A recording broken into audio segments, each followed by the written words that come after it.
అందం, ఆరోగ్యం, ఆత్మవిశ్వాసం అనూస్తో సాధ్యం. ట్రాన్స్ఫర్మేషన్ సర్వీసెస్ పైన ఫ్లాట్ 50% డిస్కౌంట్. అనూస్ సిన్స్ 1982. నమస్తే అమ్మా. నమస్తే అమ్మా. అమ్మ, మేడారం జాతర జరుగుతుంది కదా. అవునమ్మా. సమ్మక్క సారక్క జాతర అంటే అసలు ఎంతమంది జనాలో సంథింగ్ పవర్ఫుల్ ఏదో ఉంది అని అయితే అర్థమవుతుంది. బట్ ఏంటది? అండ్ గాథ కూడా ఉంది కదమ్మా, ఒకసారి ఆ గాథ కూడా ఒకసారి గుర్తు చేసుకుందాం. అమ్మా, ప్రపంచంలో అతి పెద్ద గిరిజన జాతరగా చెప్తారు.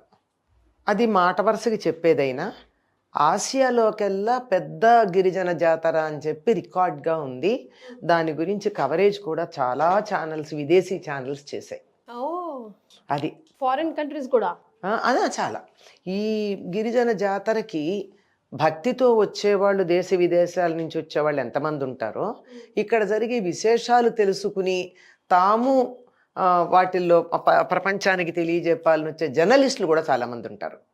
అంత అద్భుతమైనటువంటి జాతరగా దీని గురించి చెప్తారమ్మా. మొత్తం ఆసియాలో నెంబర్ 1, ప్రపంచంలో కూడా దీనికి మించింది లేదంటారు. ఇంకా దానికి సంబంధించినటువంటి లెక్కలు చూడాల్సినటువంటి అవసరం ఉంది.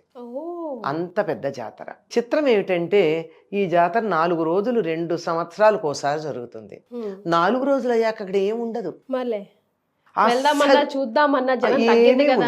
ఏమీ ఉండదు. అంత హాయిగానే ఉంటుంది. దీనికి కారణం ఏమిటంటే, ఇది చారిత్రకమైనటువంటి ప్రాశస్త్యం కలిగినటువంటి వాళ్ళు ఈ సమ్మక్క సారలక్క తల్లి కూతురమ్మ, అక్కా చెల్లెళ్ళు గారు వాళ్ళు. అవునా? సమ్మక్క కూతురు సారలక్క. ఎలాగంటే మేడరాజు అని ఉన్నాడు తాడ్వాయి మండలంలో ఒక రాజు. ఇప్పుడు మనకి తాడ్వాయి మండలం, అప్పుడు ఆ పేరు కాదు. అప్పుడు ప్రతాపరుద్రుడు పరిపాలిస్తూ ఉండేవాడు 13వ శతాబ్దంలో. వీళ్ళు ఈ గిరిజనులందరూ కూడా ఆ చక్రవర్తికి పన్నులు కట్టేవారు, కప్పం కట్టేవారు. ఈ మేడారంలో ఉన్న రాజు పేరు మేడ దొర. మరి ఆయన పేరు మీద మేడారం అయిందో, ఆయన నిర్మాణం చేశాడో తెలియదు, కానీ ఆ గ్రామానికి మేడారం అని పేరు. వాళ్ళకి పిల్లలు లేరు. ఒక రోజున వీళ్ళ అడవికి వెళ్ళి వేటాడుకోవడమే కదా వీళ్ళ వృత్తి. అలా వెడితే ఒక గుట్ట మీద ఒక పిల్ల పులులు సింహాల మధ్య కనపడింది. ఆ అమ్మాయికి ఒక పాము ఇలా పడగ విప్పి ఆచ్ఛాదన చేసింది, గొడుగులాగా పట్టింది. ఆ పిల్లని చూసి ఈయన ఇలా అనంగానే అవన్నీ వెళ్ళిపోయినాయి. ఆ పిల్ల ఈయన తెచ్చుకున్నారు. ఇది మాఘ పూర్ణిమ, మాఘమాసంలో పౌర్ణమి రోజు.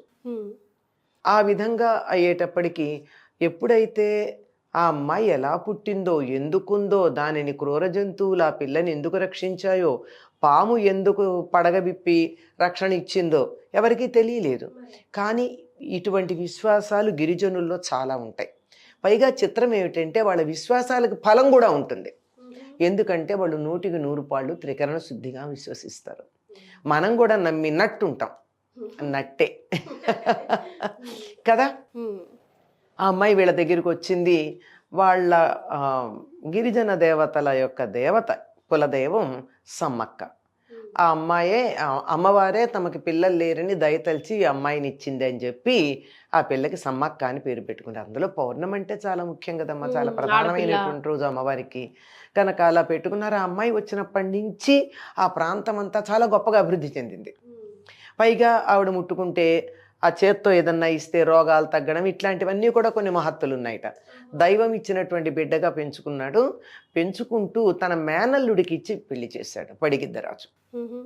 మేనల్లుడు అల్లుడు. అప్పుడు ఈ అమ్మాయి కూతురే కదా, కూతురు కనుకే మేనల్లుడికి ఇచ్చాడు. తర్వాత అతన్ని రాజుగా చేశాడు తమ ప్రాంతానికి. వీళ్ళంతా కోయ జాతికి చెందినటువంటి వాళ్ళు. అలా చేసిన తర్వాత బాగానే ఉంది. వీళ్ళకి 3 పిల్లలు కూడా పుట్టారు. సారలమ్మ, నాగులమ్మ, జంపన్న, 3. ఇలా ఉంటే అంతా బాగానే ఉంది. కానీ వీళ్ళు కూడా పెద్దవాళ్ళు అయ్యారు. ఈ సారలమ్మకు కూడా పెళ్లి చేశారు, గోవిందరాజులు అనేటటువంటి ఆయనకి ఇచ్చి. అంతా బాగానే ఉంది. ఈ లోపల కరువు వచ్చింది, వానలు పడకపోతే వీళ్ళు కప్పం కట్టలేకపోయారు. అప్పట్లో అదే కదా పద్ధతి, వ్యవసాయం మీద. లేకపోతే వీళ్ళకి వ్యవసాయం కూడా ఏముంది, అడవిలో ఉండే పళ్ళు తేనెలు అవి కదా తీసుకునేది. ప్రతాపరుద్రుడు కప్పం కట్టమని తన అధికారిని పంపిస్తే వీళ్ళు చెప్పారు, వాన పడలేదు కనుక మేము ఈ సంవత్సరం కట్టలేము, మొత్తం కూడా ఇది తర్వాతది కూడా తర్వాత కడతాం అని. కానీ ఈ వచ్చినటువంటి వ్యక్తి ఏం చేశాడు, మేము కట్టమన్నారు వాళ్ళు, పైగా గిరిజనులు వాళ్ళు స్వతంత్ర రాజ్యంట, మీ దగ్గర మీ కింద సామంతులుగా ఉండమని చెప్పారు అని చెప్పాడు. ఎప్పుడు కూడా చరిత్రలో జరిగినటువంటి ప్రధానమైన భయంకరమైన విషయాలన్నింటికీ కూడా ఇలాంటి చిన్న చిన్న అబద్ధాలే కారణం. ఉన్నది ఉన్నట్టు మాట్లాడితే పెద్ద తేడా రాదు. అయిపోయింది, వెంటనే సైన్యాన్ని పంపించాడు. వాళ్ళకి రథాలు, గుర్రాలు, సైన్యం, ఆయుధాలు అన్నీ ఉన్నాయి. వీళ్ళకేమున్నాయి? కానీ వీళ్ళు కూడా ఉన్నంత వరకు చాలా వరకు సేకరించారు. ఆ యుద్ధంలో ముందుగా ఒక్కొక్కళ్ళు చనిపోయారు. సారలమ్మ, గోవిందరాజు, పడిగిద్దరాజు, అందరూ, నాగులమ్మ కూడా చనిపోయింది. చనిపోతే తట్టుకోలేక జంపన్న వెళ్ళి అక్కడ ఒక వాగులో దూకేశాడు. దాన్నే జంపన్న వాగు అనే పేరుతో చెప్తారు.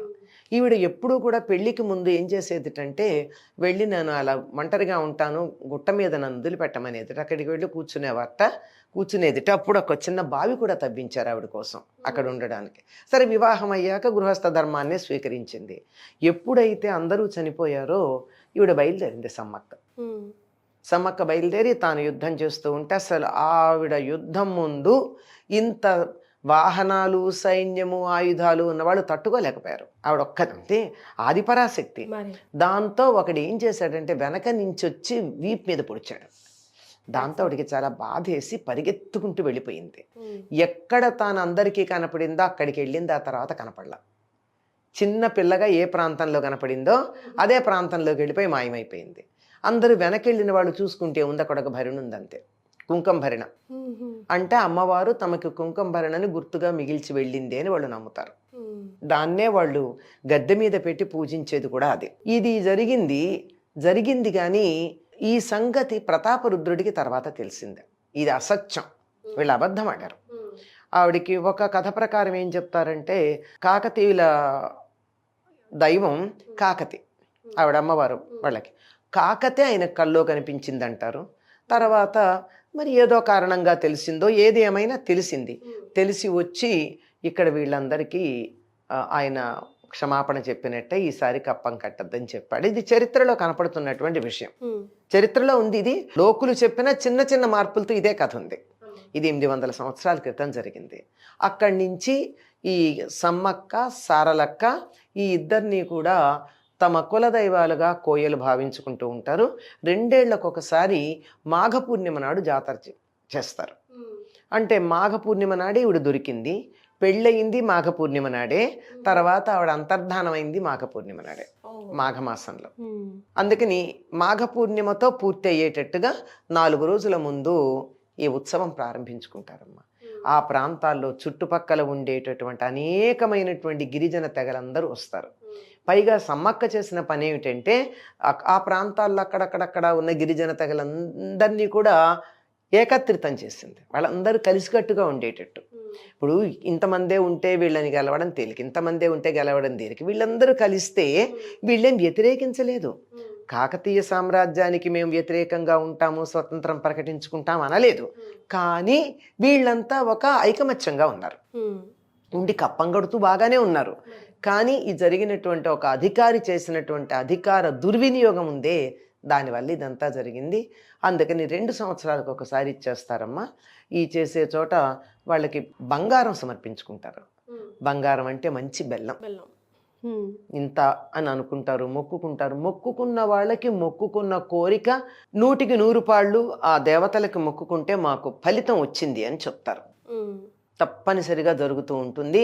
ఇది ముందుగా కన్నేపల్లి నుంచి సారళమ్మని తెస్తారు ముందు, తర్వాత ఏమో ఈవిడిని తెస్తారు, మన సమ్మక్కని తీసుకొచ్చి ఇక్కడ గద్దెల మీద పెడతారు.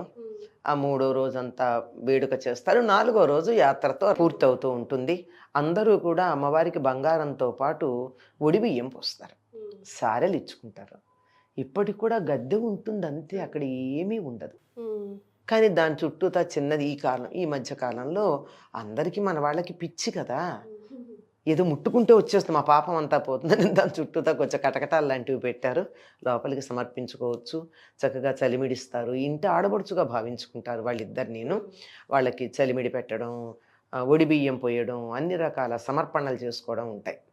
ఇది మనకి అర్థం చేసుకోవాల్సింది ఏమిటంటే ఈ ఇతివృత్తంలో ఈ దేశంలో గిరిజనులకు కూడా వాళ్ళకంటూ ఒక సంస్కృతి ఉంది, దాన్ని స్వేచ్ఛగా సెలబ్రేట్ చేసుకునే అవకాశం ఉంది. అందరూ వాళ్ళ వాళ్ళ సంస్కృతిని పాటిస్తూ సనాతన ధర్మంలో మేము భాగం అన్నారు. మేము విడిగా అనుకోలేదు, ఎవరికి వాళ్ళు ఇందులో ఒక భాగం. మేము మా అస్తిత్వాన్ని మేము నిలబెట్టుకుంటాం. చూడండి, పడిగిద్దరాజు పేరు రాదు, గోవిందరాజుల పేరు రాదు కదా. ఎవరి పేర్లు వింటున్నాం మనం? సమ్మక్క సారలక్కల పేర్లే వింటున్నాం. ఆడవాళ్ళని దేవతలుగా పూజించే సంస్కృతి ఉంది, శక్తి ఆరాధన ఉంది, గిరిజనులకు కూడా ఒక అస్తిత్వం ఉంది, వాళ్ళకు ఒక సంస్కృతి ఉంది, అందరూ వాళ్ళని గుర్తించారు. ఒకవేళ వాళ్ళకి ఏదన్నా హాని జరిగితే మహామహారాజుల యొక్క కులదైవాలు వాళ్ళకి చెప్తారు వాళ్ళని కూడా ఆదరించమని. ఇది ఈ దేశం సంస్కృతి అమ్మా. అలాగే మీరు చెప్పినట్టుగా బిలీఫ్, త్రికరణ శుద్ధితో నమ్మితే శక్తి కూడా నమ్ముతారమ్మా. నమ్మకుండా వెళ్ళినా కూడా కొంత ఫలితం ఉందని అంటున్నారు, నేను విన్నాను. కానీ మిగిలినప్పుడు ఏం లేదు. కానీ ఇంకొక విశేషం ఏమిటంటే, ఈ మధ్య కాలంలో ఒక పెద్ద ఆవిడ ఏ ఇంట్లో ఈవిడ పెరిగిందని చెప్తూ ఉంటారో ఆ ఇంటి మా ఇంట్లోనే అని చెప్తారు. అక్కడి నుంచో తీసుకొస్తారు, కన్నేపల్లిలో నుంచి ఒక కొమ్మలే తీసుకొస్తారు, చెట్టు కొమ్మలు.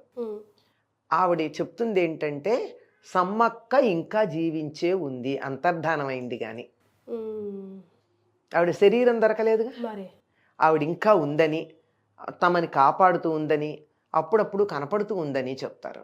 ఇంకొక మహాయోగి చెప్పినటువంటి మాట ఏమిటంటే, ఈ ప్రాంతానికి చెందిన ఆయన, ఇది మనకు పైకి కనపడేటటువంటిదే కానీ ఈ చిన్న గుట్ట ఎంతో ఉండదు, ఇది 4 అడుగు కొంచెం ఇంతే ఎత్తెక్కాలి అంతే కదా. దాని నుంచి ఇంకా పైకి వెడితే ఒక గుహలో ఒక పెద్ద శక్తిపీఠం ఉందని. మనకి 108 పైన శక్తిపీఠాలు ఉన్నాయి. ముందర 4 అంటారు, 18 అంటారు ప్రధానంగా, తర్వాత 108 అంటారు, 54 అంటారు. ఇట్లా ఒక్కొక్క ప్రాంతం ఒక విశ్వాసం ఉంది. వీటన్నిటితో పాటు ఇంకా అధికంగా కూడా ఉన్నటువంటి శక్తిపీఠాలు ఉన్నాయి. అందులో ఒకటి ఆ పైన ఇంకా పైకి వెడితే ఒక గుట్ట ఉందిట. ఆ గుట్ట గుహలో ఉంది. అది ఇప్పుడు వ్యక్తం కాదు, కొన్ని రోజులు అయిన తర్వాత అక్కడ ఉన్నటువంటి శక్తిపీఠం బయటపడుతుందని ఒక మహాయోగి చెప్పాడు. అయి ఉండొచ్చమ్మా, బికాస్ నిజంగానే లేకపోతే అంత శక్తి లేకపోతే ఎలా ఆకర్షిస్తారు ఎంతమందిని? ఎంతమందిని ఆకర్షిస్తారమ్మా. ప్రతి 2 years ఒకసారి వచ్చే ఈ జాతర కోసం ఎంతో మంది చూస్తారు, ఎన్నో మొక్కులు తీర్చుకుంటారు.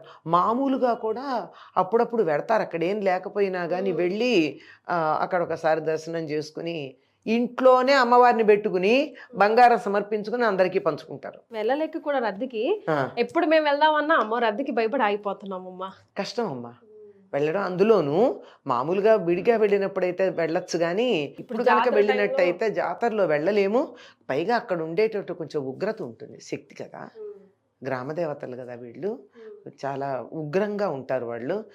మన్నేం చెయ్యరు, కానీ వాళ్ళ ఉగ్రతను చూసి మనకే భయం వేస్తుంది. అది వెళ్ళడం కష్టమే. ఉత్తప్పుడు మేము కూడా మామూలు అప్పుడే వెళ్ళి దర్శనం చేసుకొచ్చాం. కూర్చొని అక్కడ సౌందర్యలహరి, లలితా సహస్రనామం పారాయణలు చేసి, ఇవన్నీ ఎందుకు, మేము అది గ్రామదేవత కదా అన్నారు.